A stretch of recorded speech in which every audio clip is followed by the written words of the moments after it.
Walt, you came up with an athletic background. You're from Birmingham, Alabama. Tell us about some of the sports you played as a youth, and then you really excelled in basketball. But talk about your youth and sports you played. As a kid, I played everything. I played football, baseball, basketball. Never really got into soccer, but those were my three favorite sports. I played all of those up until about the 8th grade, and then I really honed in on basketball because I saw I had a lot of talent and a lot of ability in that sport. And my mother told me one day, she was like, "Son, I need you to get a scholarship," and that's when I was like, all right, let me focus in. And basketball is what it was, so I ran with it. In high school, how good were you? How good were your teams that you played for? And where did you play your high school? I played at Homewood High School. We actually just won a state championship this year. Congratulations, boys. We were really good. We made it to, I think, one game before state. We ended up losing. Played with some really good players, guys who I'm still friends with to this day, grew up with. Jamie Gardner, David Ivey, some of my boys. We were really good. I was pretty good in high school. I was all-state honorable mention. Should have been all-state, but hey, it is what it is. Ended up going to Jacksonville State, playing college ball, junior college at Chipola up in North Florida. So yeah, that was about it. When you go in from high school, then junior college, and then went to Jacksonville State University, how were you progressing as a basketball player and as a student? Man, as a student, it was not a hard transition because Homewood is one of the best schools in the country. But athletically, it was tough, man. It was hard because I was used to being the dominant force on the court. Then you go and you're playing with guys who've been playing, a year or two more than you in college, and they're stronger, faster, bigger. So it was definitely a transition for me, but I went through it, made it through it, and stuck it out and did pretty well. And academically? Academically, I ended up getting a physical education degree, a partial degree in business, which I'm still working on right now. That's awesome. For 2 degrees then, so you're taking advantage of that. That Yes, is sir. really good. How important was education, not only to you, but to your mom and your family? Very, very important. I didn't really get the full ramifications of it while I was going through it, but then, my mom would always yell at me, and you need to get this, fall back plan, and it started to sink in a little bit, and it's a very, very important thing in my family, very important. What does mom think about you fighting MMA? Oh man, she loves it. She's always on the road with me, traveling, going to fights. At first, honestly, she didn't like it. I mean, she was kind of like, "What are you doing?" Kind of confused. Well, here you are, a basketball player. You've got a college degree. You could work Not that to too. mention, my whole family played basketball, so it was almost like, "What are you doing? You're going against the grain," And she loves it now. She's my biggest fan. She helps me a lot business-wise off the court. So she's one of my biggest fans. I love you, Mom. NBA tryouts.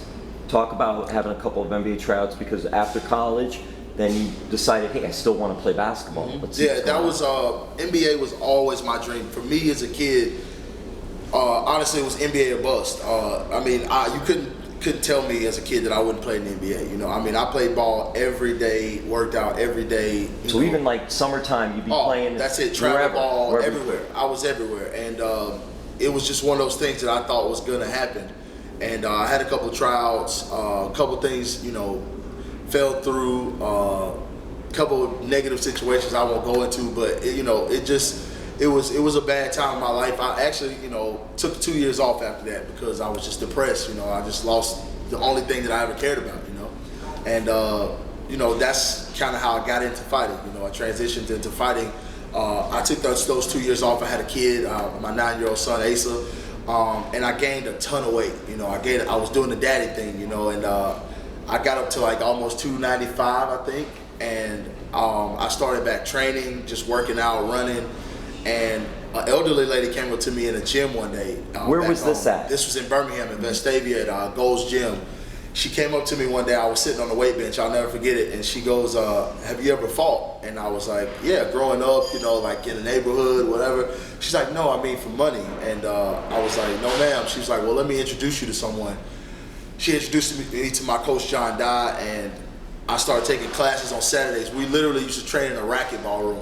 And I fell in love with it. I was getting so much better, and he had me do some amateur boxing matches and things like that. And then he came up to me one day and he goes, "Hey man, you want to take a cage fight?" And I thought he was joking. I was like, "Man, whatever, dude." Like, he's like, "No, I'm serious." I was like, "No, I'll do a fight with headgear and big gloves." He's like, "No, let's do a cage fight."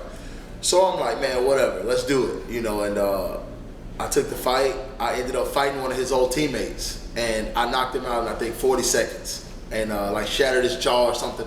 And he was going nuts. He's like, "Dude, you can make money doing this. You can go to UFC." I never really envisioned the UFC. I was just like doing it because it seemed, you know, fun, you know, and I just kept doing it, kept winning, and here I am.